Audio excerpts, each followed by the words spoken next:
governments themselves should be proactively transparent. It shouldn't necessarily be up to the companies to disclose this, that if government is going to involve themselves in content moderation decisions, they should do that in the open. And the government themselves should affirmatively report these things, not just passively allow the platforms to do so. I'm Quinta Jurecic, and this is the Lawfare Podcast, December 23rd, 2021. We're bringing you another episode of Arbiters of Truth, our series on the online information ecosystem. In 2018, a group of academics and free expression advocates convened in Santa Clara, California for a workshop. They emerged with the Santa Clara Principles on Transparency and Accountability in Content Moderation, a high-level list of procedural steps that social media companies should take when making decisions about the content on their services. The principles quickly became influential, earning the endorsement of a number of major technology companies like Facebook. 3 years later, a second edition of the principles has just been released, the product of a broader consultation process and including more detail. So what's changed?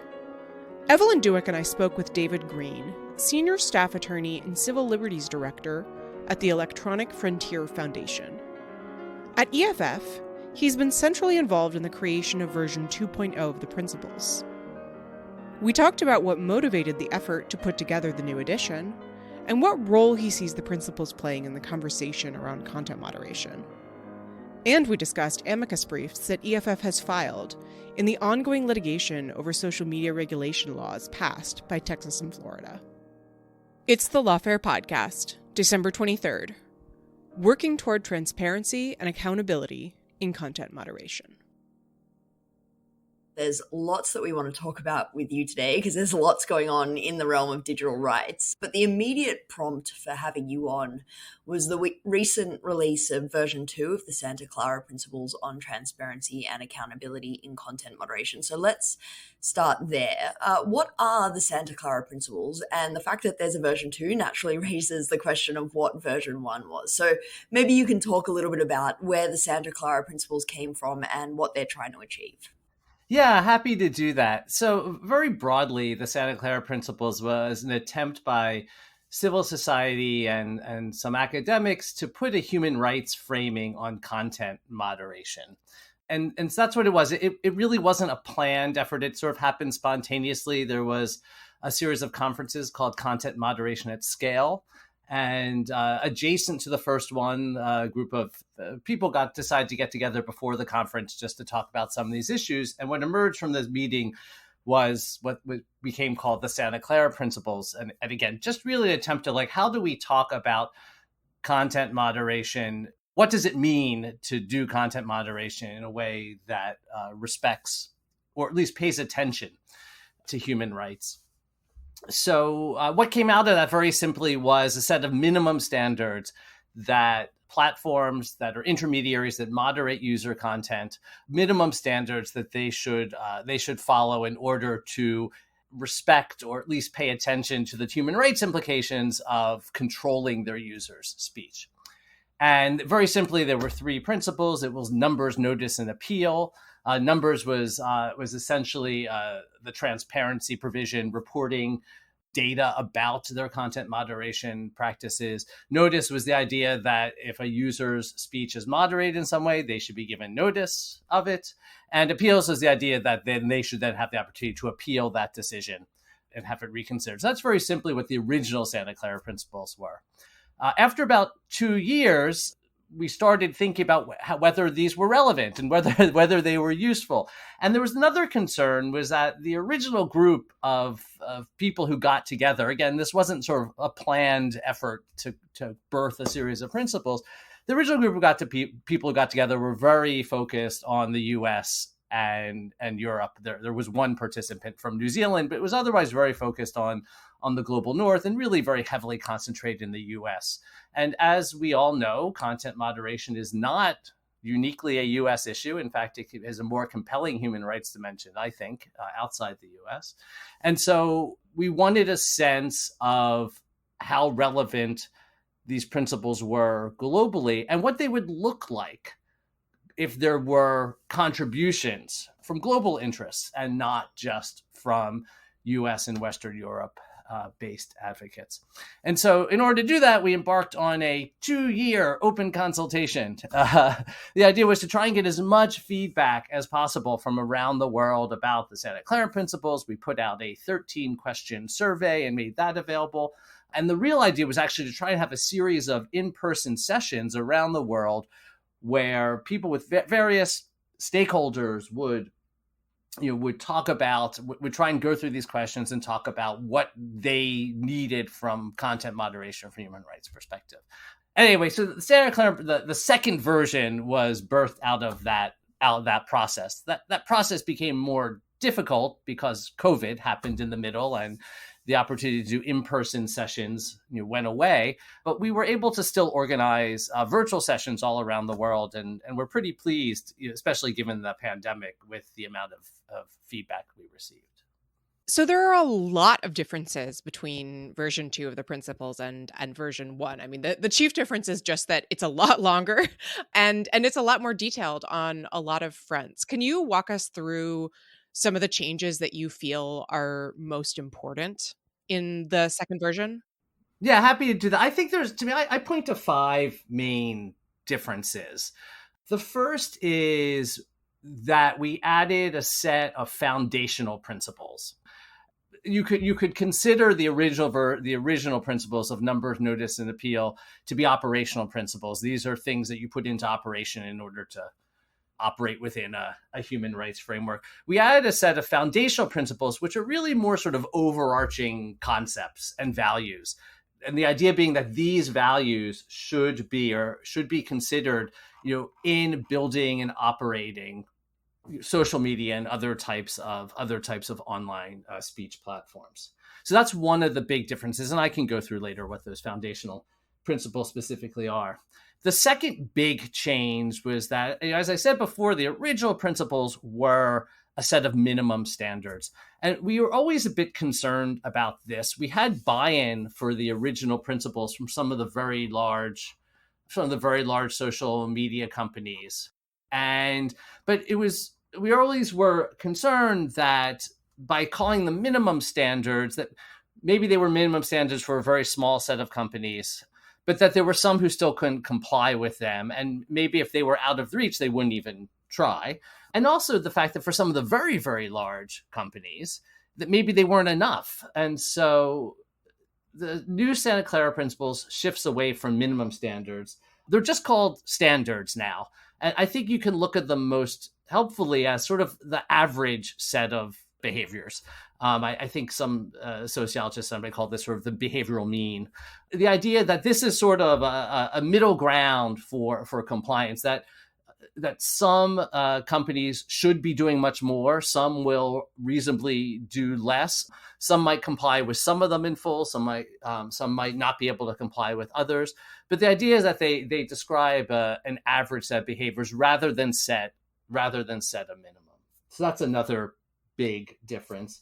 I think the third one is that once you get into the operational principles, they're much more detailed. There's a lot more requirements. And that's really related to the idea that once we were able to free them from being minimum standards, we were actually able to make them a lot more demanding. And this really reflected a lot of the very specific feedback and input that we got from around the world, who really wanted a lot more information to be disclosed, and also to have the notice and appeal provisions to be more detailed. The fourth biggest change is that we also added a very short set of principles for government.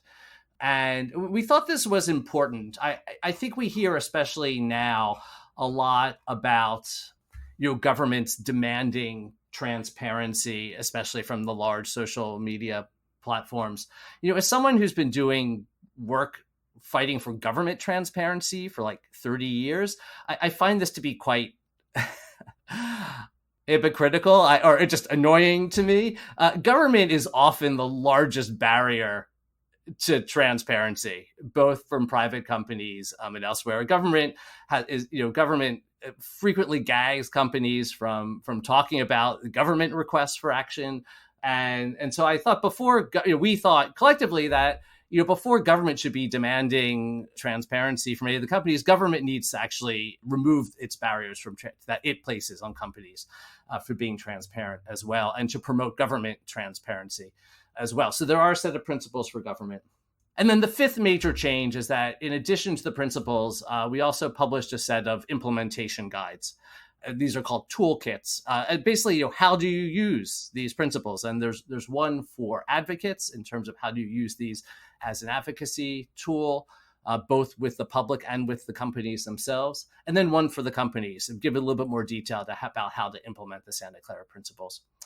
And then there's also a note to regulators as well. I guess you could sort of consider that a toolkit to regulators, but it really just has a very strong statement that says that these are not intended to be a template for regulation. So I think those are the five biggest changes from the first version to the second version. So that's an incredibly helpful overview, and we definitely want to dig into some of the specifics of some of those changes. But to sort of set it up a little bit further, I mean, from where I'm sitting, the Santa Clara principles have been remarkably influential, which is somewhat not surprising. Both version 1 and version 2 have been signed on to by a complete murderer's row of the most important digital rights organizations and people involved in their creation, are really sort of the leaders in the field. So they get cited all the time as sort of the goal and gold standard of what content moderation systems should aim for. And I think that's kind of what you were getting at with the comment that you made about they're no longer minimum standards, but kind of an average standard. What kind of influence do you think that the Santa Clara principles have had? How have you seen them be taken up by both industry and advocates and sort of the broader discourse around content moderation? Yeah, that's a really good question. And I think one of the questions we asked during the survey was, are these even relevant to you at all? And we were pleased that almost all the responses we got, and maybe all of them, were that yes, they were. So even in our consultations in Africa and India, even in even the inputs we got from East Asia, everyone said that the Santa Clara principles were very helpful to them as advocates, and they thought and relevant to them to really, again, even if just for the basic idea of thinking about what a human rights compliant or a human rights respecting operation would look like. In terms of the companies, I think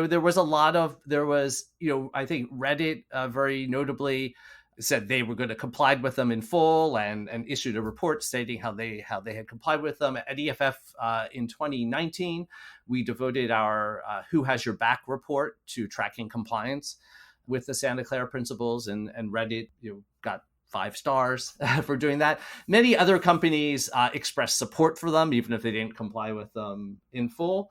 So I think that was important. And I also think it's one of the reasons why we realized that because they were gaining such traction, we needed to be careful to make sure that they actually really reflected global concerns, that they were still relevant, and that there were things that need to change. So I think we're hopeful with the new principles.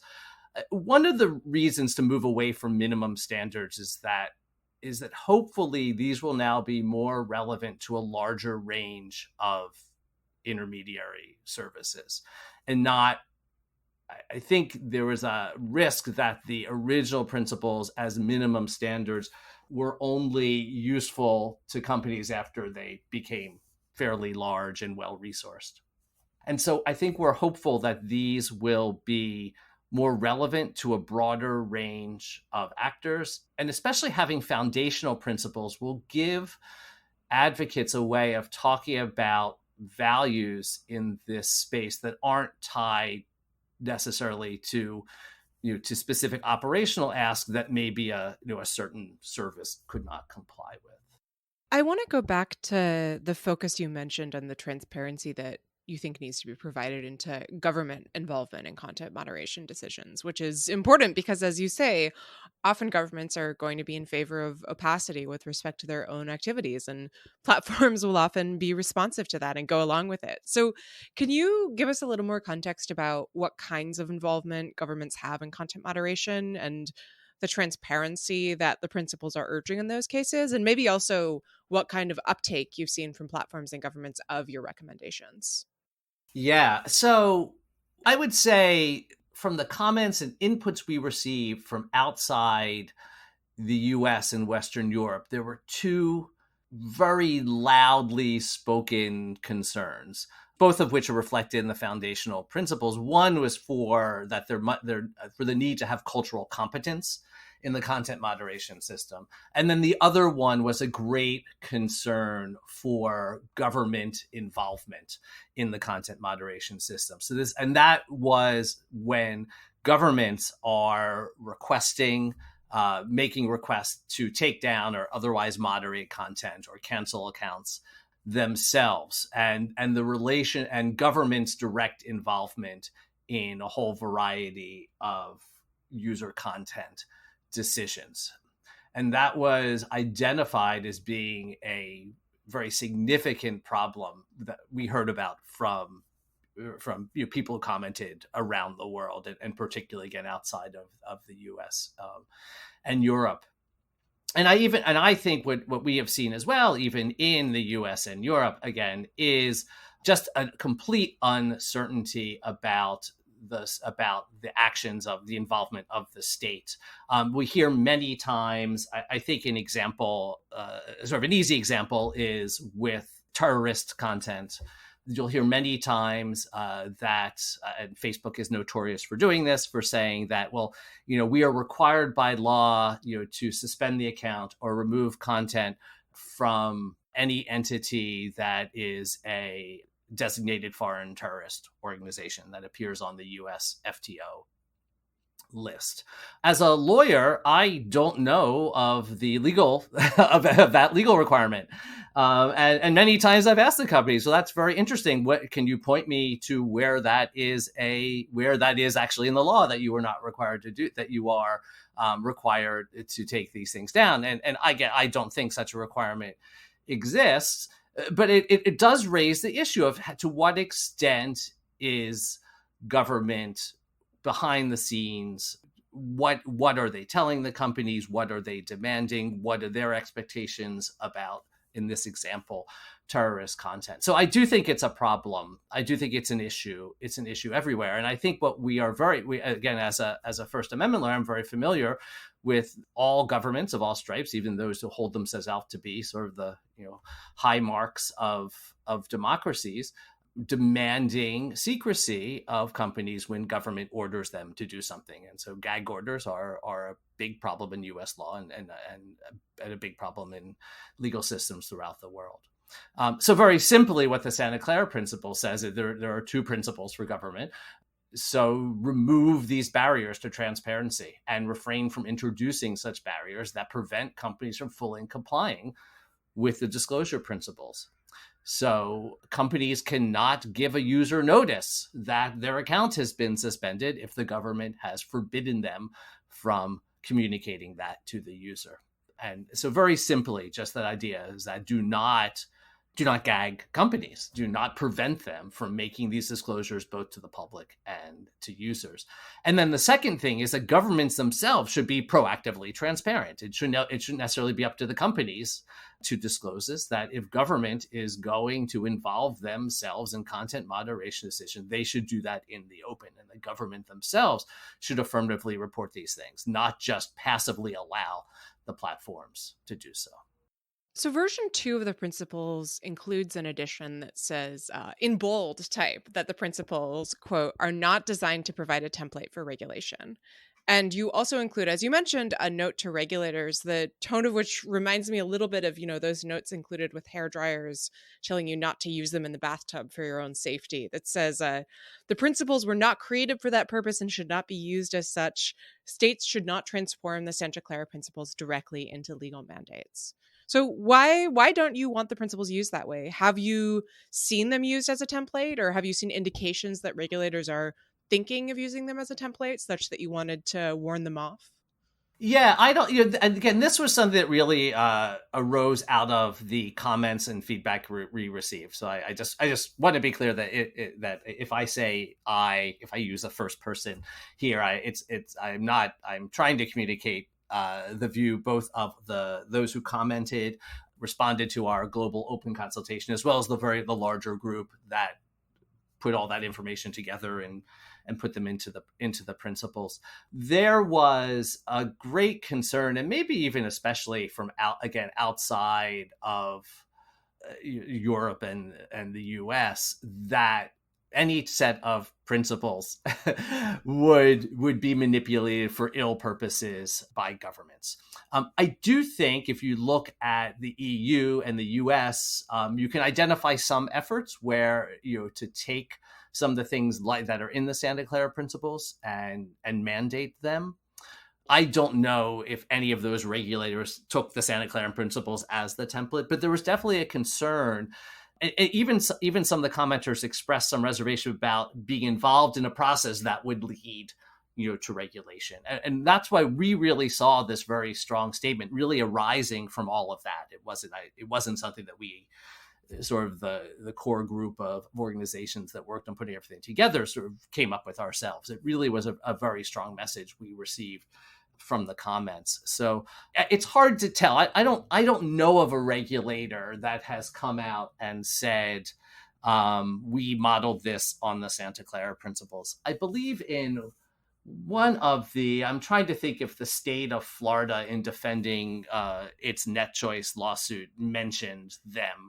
I don't actually recall if they mentioned them by name, but it's hard to tell. I have no, I have no indication that a regular actually took them. So this was really a concern, but it was a concern that, especially as the principles got more granular and got more detailed, that they were going to be ill-suited for regulation. And I think, again, that's both a concern from people in less democratic societies who see any self-regulatory model and have a history of seeing self-regulatory models manipulated for ill governmental purposes, as well as also a concern for people in more democratic societies. And I'm using air quotes as I say democratic and non-democratic. I don't know that those are easily definable distinctions, but that they weren't written in a way to be regulations. Like, as they were being written, we weren't writing them the way one might write governmental mandates that had legal penalties attached to noncompliance.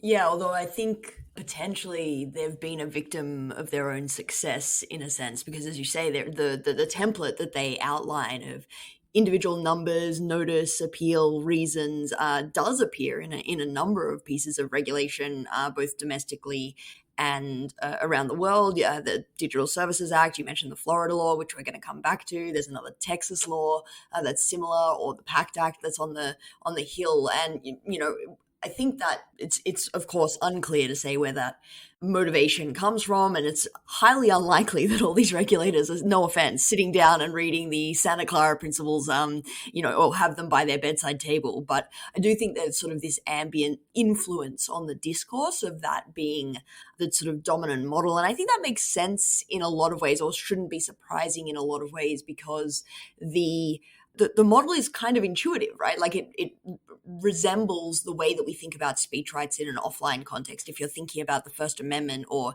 international human rights law, the kinds of due process protections that you want in those contexts are very similar. They're about giving an individual clear notice of the rules that they have to abide by, that aren't unduly vague, giving them an opportunity to present their case and be heard by an impartial tribunal, et cetera, et cetera. And it's also, a pretty easy law for a regulator to write, right? To just say, do this in every case. But, my role on this podcast often, and maybe in life in general, is to play a bit of a Grinch. And as you know, I have some skepticism about the utility of that model, both, I think, in terms of regulation, which is obviously reflected very strongly in version 2, but also in terms of self-regulation. And I think one of the main reasons is feasibility, which you kind of referenced in terms of the smaller platforms and the diversity of platform approaches, but I'm also not sure that it's feasible for even the large platforms, given the sort of billions of content decisions that they're making every day. And so I'm wondering how you think about that when you're writing the Santa Clara Principles. Like, for example, spam decisions. Those it's sort of in the billions and billions. And I don't really think that there's this sort of idea that in every one of those decisions, platforms should be providing notice, appeal, reasons, opportunity to present their case. I could be wrong on that, but it seems to me that there is this kind of implicit trade-off happening between sort of the utility of extra procedural protections and their feasibility and sort of their desirability. And I'm not sure that comes through on the face of the principles, but I'm curious for your reaction to that. Yeah, I think it's a really good point. I think for me personally, one of the things that I thought was our biggest challenges was, and we say this every time we talk about this area, whether we're talking about due process and transparency or anything else, is how does this scale? Like, how do we confront the problem of that there's just so many of these decisions being made every second, and even for a small platform has to make an inordinate number of decisions, and how does that work? And to me, really, the moving away from minimum standards was at least an effort to acknowledge, like, how do we do something that's going to be more useful, that allows for very sensible decisions to not comply with something, either because of the nature of the service or the resources available, or just their experience with efficacy. How do you give the flexibility to do that? And to me, this actually ties in with the reason why they're not appropriate as regulations. And we try and say some of that in the note to regulators, explain why.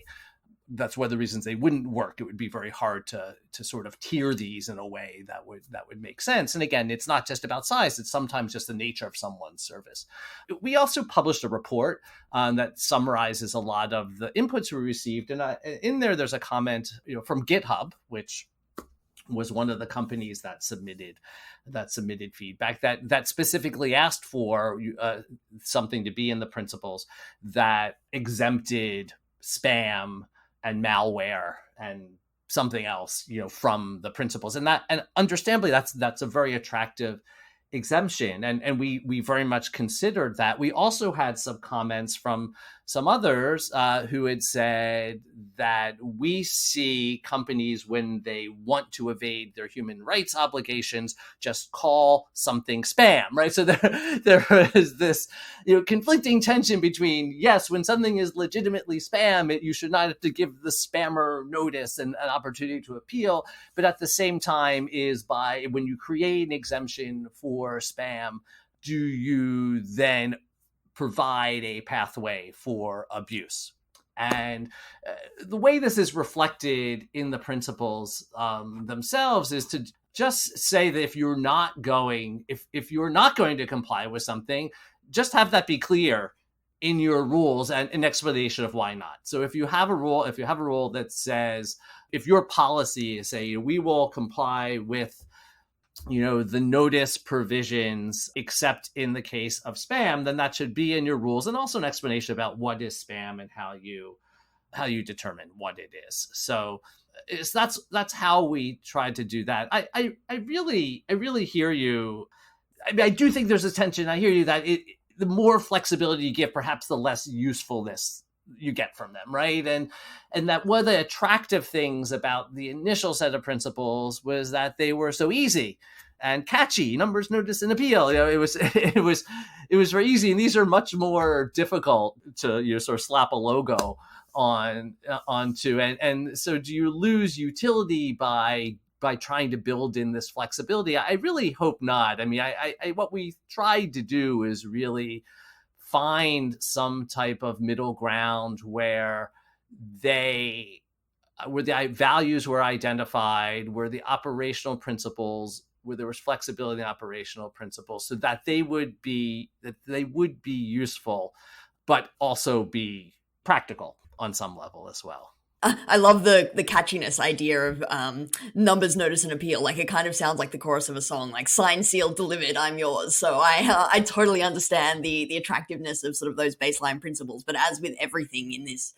content moderation is all about trade-offs. And I guess talking about content moderation is the same. This idea of like just really trying to distill this thing. And maybe, when version 1 came out, the baseline was so low. There was no transparency. There was no understanding of these systems at all and how they worked. And so it really was a huge step forward to even be introducing those terms into the discourse and understanding that that's how platforms perform this. But now that we're sort of a number of years down the track, being more nuanced about it, even if it is at the sacrifice of having not as sort of as catchy a label, maybe makes sense.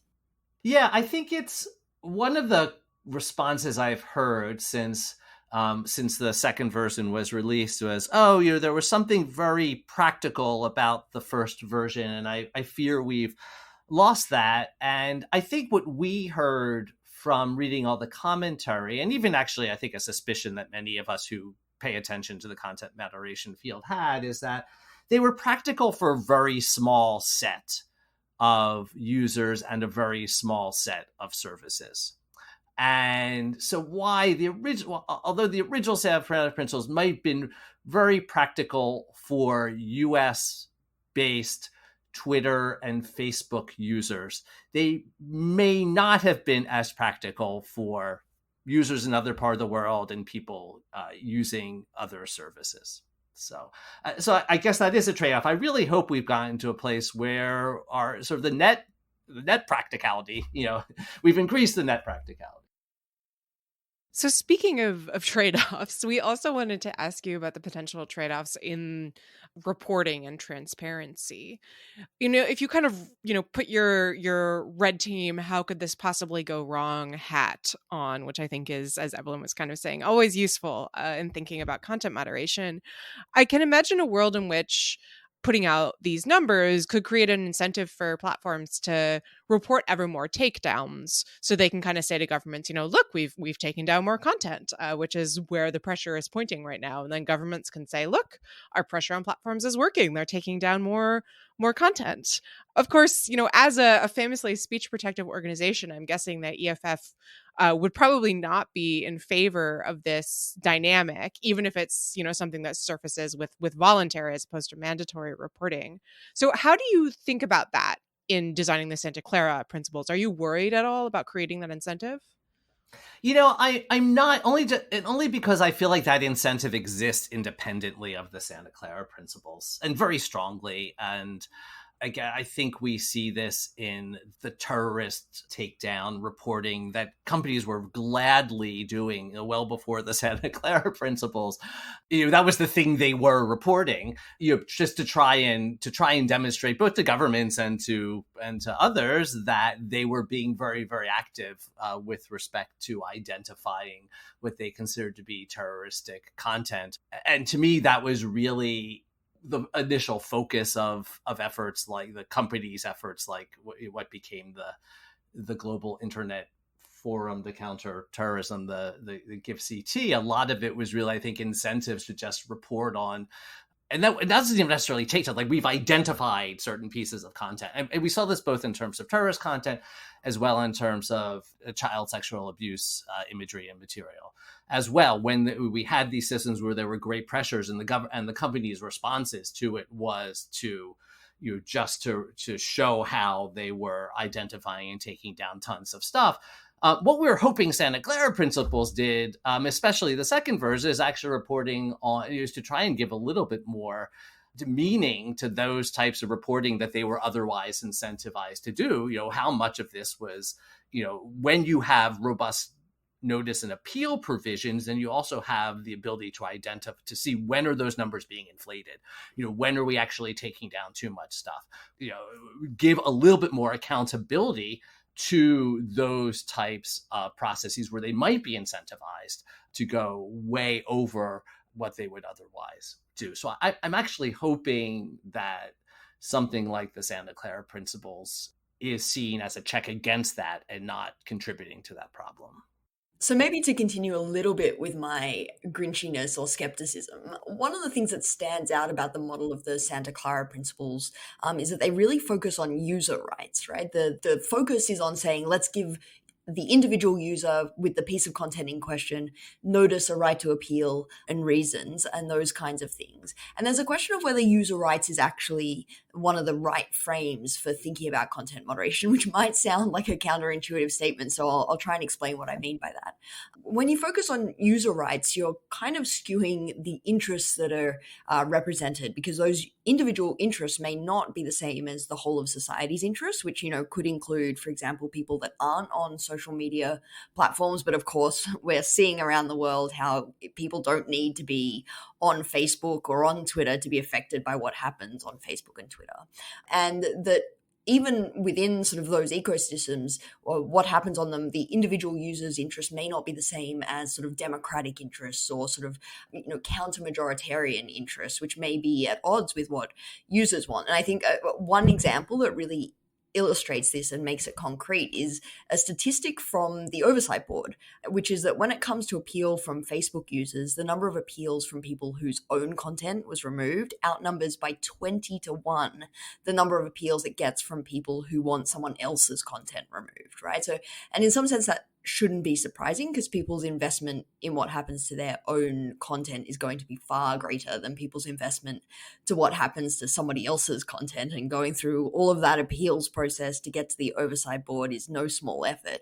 But it doesn't necessarily mean that those appeal rates accurately reflect the nature of the problems with Facebook, right? Like, there's no reason to necessarily believe that Facebook's removal decisions are 20-1 times less accurate than the decisions that it makes to leave content up, or that those are necessarily the most harmful decisions. So I'm curious how you think about that emphasis on user rights and that tension, that potential tension between user rights and broader public interests. Yeah, I think first of all, I think it's a fair characterization to say that the Santa Clara principles are user focused.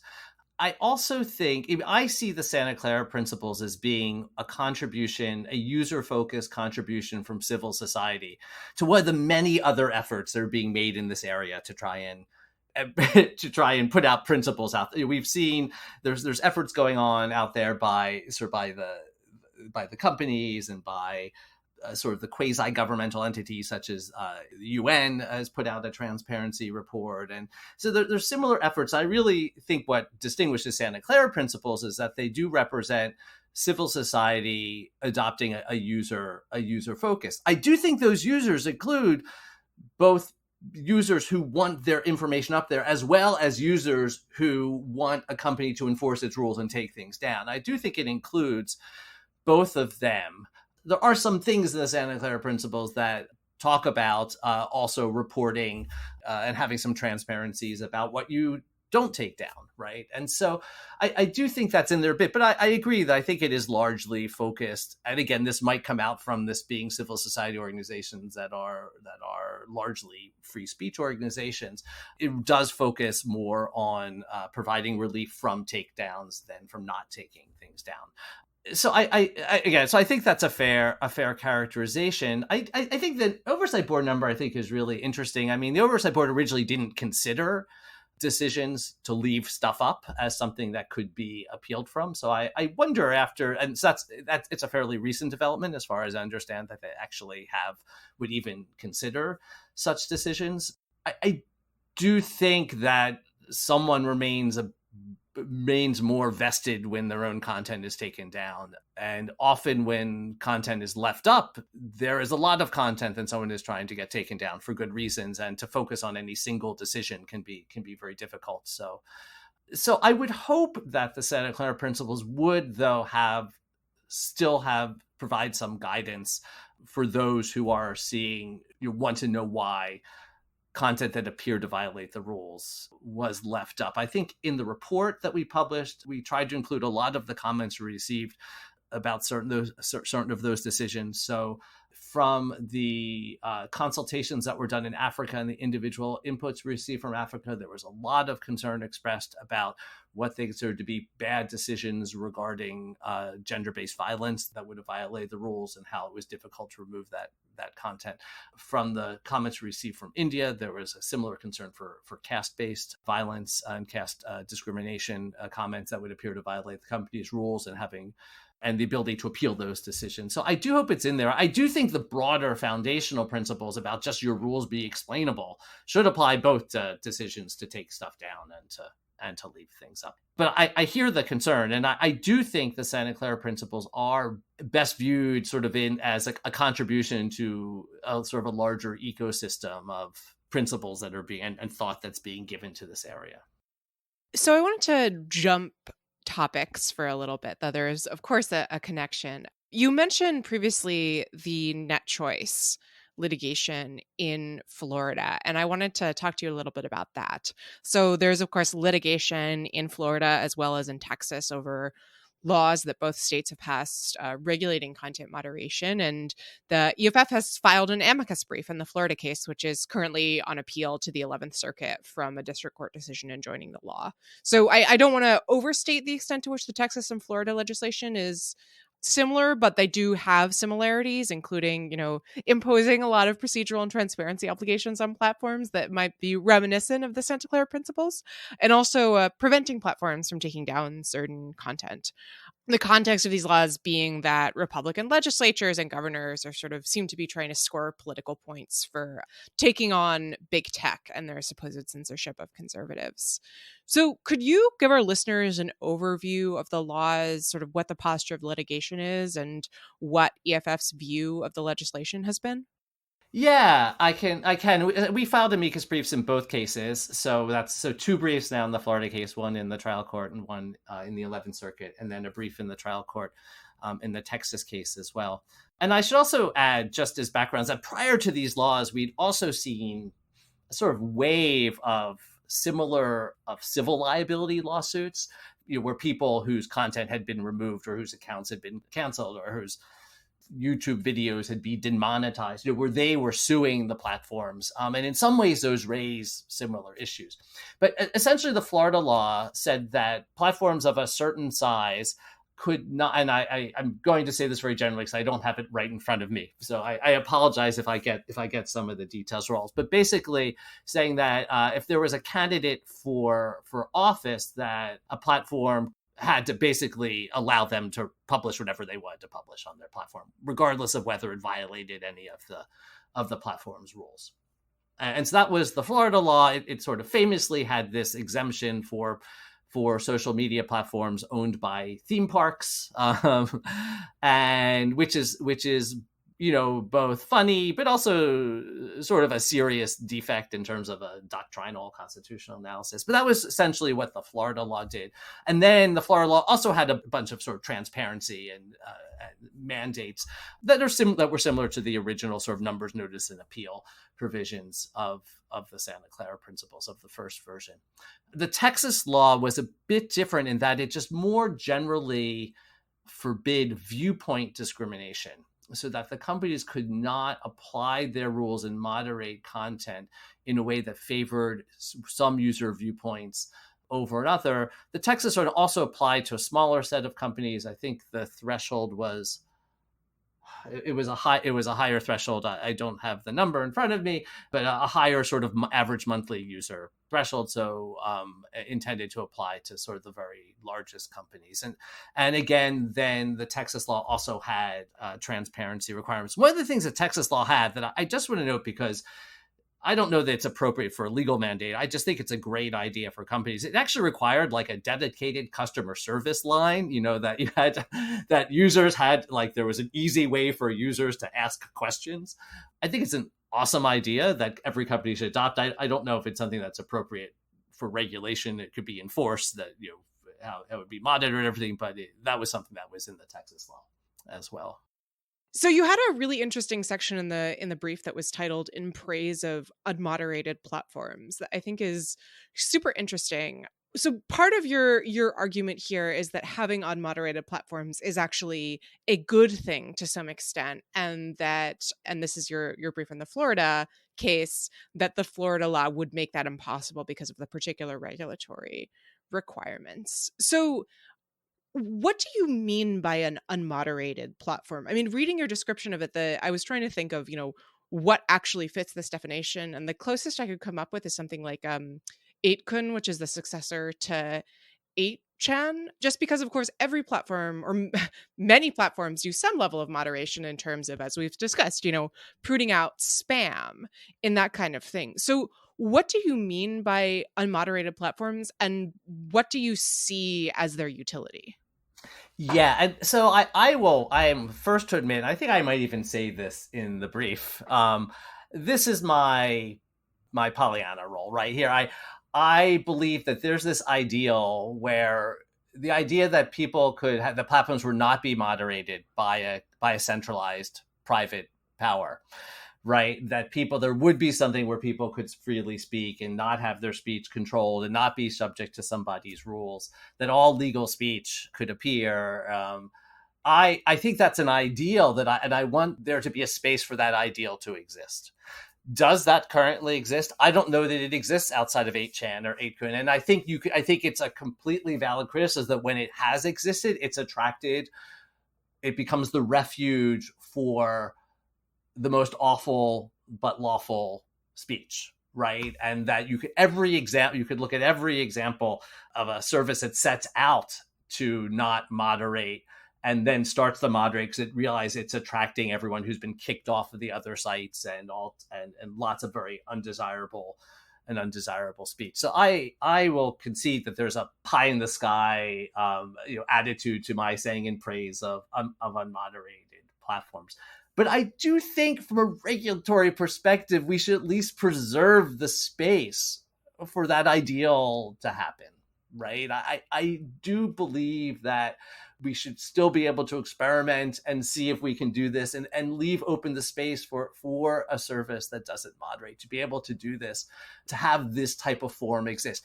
It might not be a huge forum, right? It might not be a globally accessible. Maybe it happens on a very local level. Maybe it happens on a very subject matter specific level. Again, you're probably already building moderation into it then, so maybe that doesn't count, right? But I think from a regulatory perspective, I want it to have the ability to exist. So there you go. And I think I even say this in the brief. This perhaps is not realistic, and maybe there are no examples. But I do think that it should not be certainly illegal to have a platform that isn't moderated. Okay, so your Pollyannaism is bringing the Grinch out in me again. I'm going to play skeptic once more. Not surprised. Yeah. So, I mean, the brief really emphasizes, doubles down on this idea of the benefit to users in having a diversity of content moderation options, and that, obviously regulation tries to impose uniformity. And I generally agree with the idea that we need diversity online. It would be terrible to have the same community standards across all of the internet, not to mention no sense. Like, obviously, as you go through in the brief, and there's this fantastic part of the brief, which I really enjoy, where you go through some of the different platforms' community standards that would make no sense in any other context, like Roblox's community standards banning like romantic content, or Strava saying you can only have good segments and things like that, which I think is a really good illustration of the importance of preserving autonomy. But on the other hand, the whole premise of like international human rights and human rights in domestic law is that there are certain baseline standards that are worth respecting and making uniform in certain areas where diversity isn't necessarily beneficial. And obviously there'll always be contestation around what those baselines should be, but that doesn't change the fact that there should be some baselines. And it's not clear to me, or at least the dominant conception seems to be, that the current baselines, whether we're talking about substantive baselines or procedural baselines, which is what the Santa Clara principles get to, it's not clear that those are definitely the right baselines. And so I guess the question is, are there any kinds of regulation that the EFF would see as beneficial? Or is the idea that we are still, despite everything, in the best possible of all worlds, and that self-regulation, for all its flaws, is the only way forward in this space because, we don't want the cure to be worse than the disease? Yeah, so I mean, just to answer the easy question I can answer is, would EFF consider anything? And so I should say that we look at every proposal that comes in and pick it apart and analyze it. And so I always, to me, it's always funny when people accuse EFF of having sort of knee-jerk anti-regulatory reactions. And I'm always like, God, my job would be so much easier if we had knee-jerk reactions to anything. So I think we're always looking at all proposals and analyzing them on their merits. But again, the balances are so difficult. And frankly, and I think you see this in Florida and Texas as well, where regulators rarely, maybe never, seem to come at this from the right place, right? We get these really bad regulatory proposals because we're getting them motivated by something, whether it's Florida, Texas case is this perception that conservatives are disproportionately put upon by content moderators. And I think that's part of the problem with the regulation that we have been seeing. I'm not personally saying that the internet is an area that cannot be regulated. I do think speech platforms are generally, even outside the internet, something that is very difficult to regulate because of the free speech concerns on all sides, both the concerns of the users, the concerns of the intermediaries themselves, the concerns of readers, the concerns of society more broadly that may feel some effects of speakers communicating with each other. It's just a tremendously difficult area to regulate. And outside the internet, the response has largely been not to regulate. So to me, it's not that we're trying to find internet exceptionalism, or trying to find like internet should be sort of non-regulatory exceptional. To me, it's more that we are trying to decide how do we take this sort of speech ecosystem that is largely unregulated and respond to sort of what we perceive and probably rightfully so perceive as the differences in internet and regulate them. So that's a sloppy way of just saying that I think I'm open to something. We look at certainly all the US proposals, spend a ton of time with the EU proposals. If we had more people, we could probably look more deeply at maybe the other international proposals and to see if there's something in there that can sort of make the ecosystem more broadly something more consistent with human rights. And again, that's both human rights for those who wish to use these communications to communicate with each other, as well as sort of more broader human rights concerns. If you look at the idea that there are sort of online harms that might need to be addressed by regulation.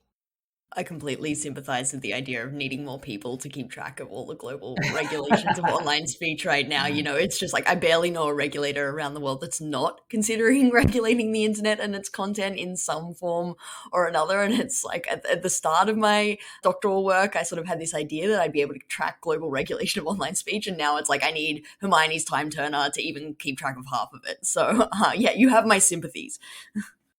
So we wanted to end by sort of teasing out something that I think we've been kind of touching on in the last few questions, which is, of course, the EFF is very famous for its quite libertarian historically view of internet regulation. And of course, many of the cases we've discussed today are in that vein. And one of your founders was, of course, John Perry Barlow, who wrote the Declaration of Independence of Cyberspace, which listeners may be familiar with. But of course, over the last 5 or so years now, as part of the techlash, I think it's fair to say that there's sort of been a culture and political movement away from that libertarianism and this idea that the internet can or should be self-regulated. I'm curious what it's been like being the civil liberties director at the EFF while this change has been taking place. I mean, you've talked a little bit about sort of how you see your role in this conversation.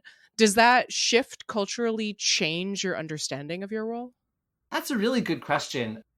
I feel like in my role, both as EFF and being involved, even I've been at EFF for 8 years. I've been doing this type of work, both.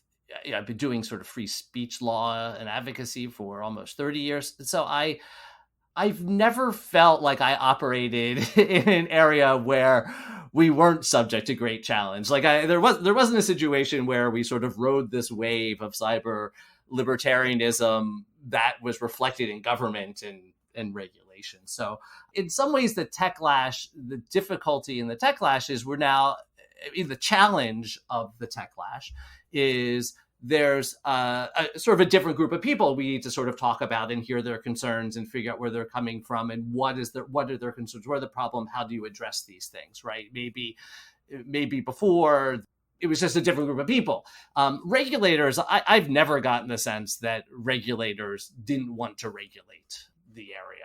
So I also sort of dispute the idea that the internet hasn't been regulated. I mean, internet operators will tell you that the DMCA is a ever-present regulatory scheme that they must comply with, that, copyright makes up a predominant amount of content moderation decisions and actions for many services. So that's been subject to a regulatory scheme for a long time. In the US, internet has always been subject to federal criminal law, and specifically with respect to child sexual abuse imagery and material, that they've always had to keep in mind. So I guess for me, it's not. The difference is there's more people to talk to, hear their concerns, try to explain what our position is.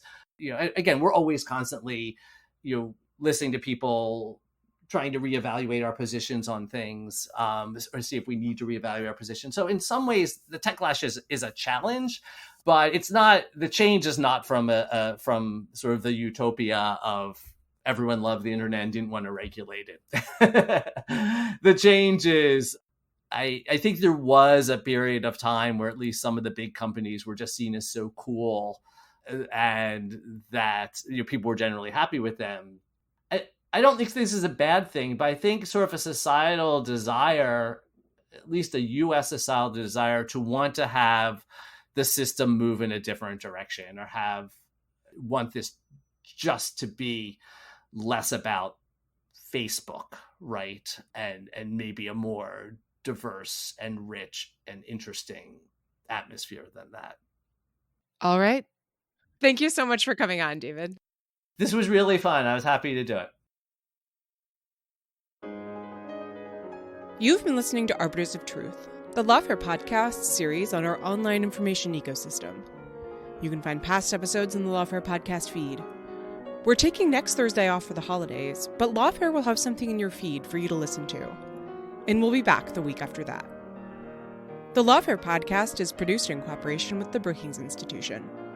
Our music is performed by Sophia Yan. Our audio engineer was Kara Schillen. Our producer is Jen Patja Howell. Please rate and review the Lawfare podcast on whatever app you use, and consider becoming a material supporter of Lawfare on Patreon. As always, thanks for listening.